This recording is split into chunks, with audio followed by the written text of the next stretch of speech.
அமெரிக்காவின் குண்டுவீச்சை முறியடித்த ஈரானிய சுரங்கங்கள். ஈரானிடம் இன்னும் பல்லாயிரம் ஏவுகணைகள் பத்திரமாக உள்ளது. அமெரிக்க உளவுத்துறையின் பகிரங்க ஒப்புதல்.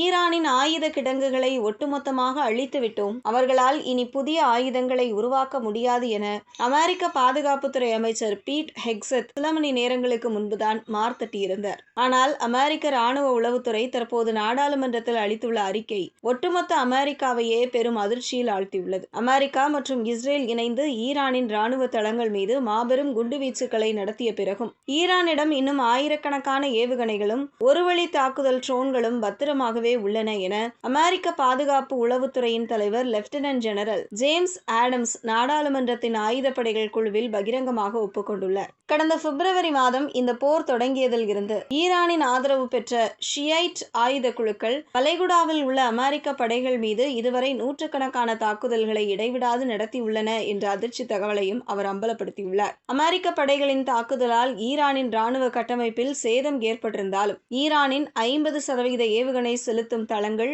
எந்த சேதமும் இன்றி அப்படியே செயல்படும் நிலையில் உள்ளன என CNN செய்தி நிறுவனமும் உறுதிப்படுத்தியுள்ளது. நாங்கள் ஈரானை அழித்துவிட்டோம் என அமெரிக்க அரசியல் தலைவர்கள் பெருமை பேசினாலும் கள யதார்த்தம் ஈரானுக்கு இன்னும் பலம் வாய்ந்ததாகவே உள்ளது என்பதை அமெரிக்க ராணுவ உளவுத்துறையே இப்போது ஒப்புக்கொண்டுள்ளது. போர் நிறுத்தம் முடிவடைந்தால் பத்திரமாக உள்ள இந்த பல்லாயிரம் ஏவுகணைகள் அமெரிக்க மற்றும் இஸ்ரேலிய படைகளுக்கு மாபெரும் அச்சுறுத்தலாக மாறும் என்பதில் சந்தேகமில்லை.